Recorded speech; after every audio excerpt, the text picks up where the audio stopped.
Chastity கற்பு. இது இங்கிலீஷ்லேயும் தமிழ்லேயும் வார்த்தைகள். சேஸ்டனா டிக்ஷனரி மீனிங் வந்து ப்யூர், சுத்தமானது.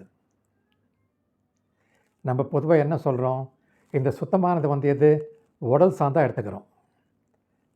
ஒரு பெண்ணுக்கு ஏற்கனவே செக்ஸில் ஈடுபாடு பட்டிருந்ததுன்னா சுத்தமானது கிடையாது, அது வர்ஜின் கிடையாதுன்னு சொல்கிறோம்.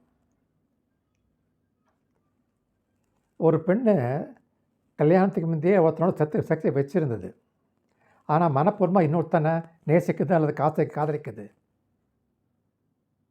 இது ரெண்டுத்தில் எது கற்பு இல்லாதது, எது கற்பு உள்ளது, அதான் நாம் புரிஞ்சுக்கணும். ஆதி காலத்தில் வந்து வர்ஜினிட்டி, சேஸ்டிட்டி வந்து உடம்பு ரீதியாக எடை போடலை. அது என்ன சொல்லுவாங்கன்னா, ஒரு பெண்ணு மனப்பூர்வமாக கல்யாணம் ஆனால் புருஷனை தவிர மற்ற யாரை பற்றியும் திங்க் பண்ணாமல் இருக்கிறது தான் கற்பு உள்ளது, அதுதான் வர்ஜின் அப்படின்னு சொல்கிறாங்க. இன்றைக்கி ஒரு திருமணம், மேரேஜ், மோனோகாமி, ஒருத்தனுக்கு ஒருத்தி, அதோடு சேர்ந்து ஆணாதிக்க சமுதாயம், அதில் எனக்கு மட்டும்தான் சொந்தம் என்ற ரூல் வந்திருக்கோ, அப்போ தான் இந்த வர்ஜினிட்டிக்கு, சேஸ்டிட்டிக்கு ஒரு முக்கியத்துவம் கொடுத்தாங்க. ஏன்னா அந்த பெண்ணு வந்து தானை வந்து ஒரு வர்ஜின் ப்ரூவ் பண்ணிக்கணும்.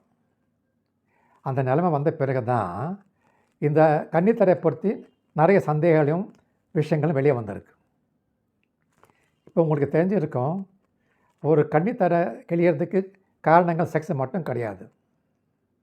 Sports activity, dance, swimming, horse riding. இப்போ மோட்டர் பைக்கில் 2 காலம் 2 பக்கத்தில் போடுறாங்க இல்லையா, ஆங்கிலத்தில் என்ன பண்ணால் ரைடிங் ஆர் ஸ்ட்ரைடுன்னு சொல்லுவோம். இந்த மாதிரி விஷயங்கள் கூட கன்னித்தரை கிளியறதுக்கு வாய்ப்பு இருக்குது. அது மட்டும் இல்லாமல் சுய இன்பம் பண்ணுறப்போ ஒரு வைப்ரேட்டரோ, ஒரு ஆண் உறுப்பிற்கு போகிற ஒரு பதார்த்தம் யூஸ் பண்ணுறப்பையோ, இல்லை ஒரு மெடிக்கல் எக்ஸாமினேஷனாக டாக்டர் பரீட்சை பண்ணுறப்போ கன்னித்தரை கிளியறதுக்கு வாய்ப்பு இருக்குது.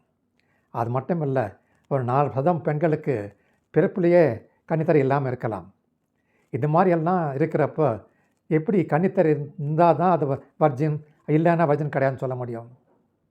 ஸோ அதனால் புரிஞ்சுக்கோங்க, முக்கியத்துவம் வந்து மனசுக்கு கொடுங்க, அவங்களுடைய கேரக்டருக்கு கொடுங்க. ஒரு கன்னித்தரை மேலே முக்கியத்துவம் கொடுக்காதீங்க. அன்னெசரி அன்டியூ, தேவையில்லாத இம்பார்ட்டன்ஸ் கொடுக்காதீங்க. புரிஞ்சுக்கோங்க, முக்கியமாக மனசு சுத்தமாக வச்சுக்கணும். அதுதான் காரணம் என்னை பொறுத்த வரைக்கும்.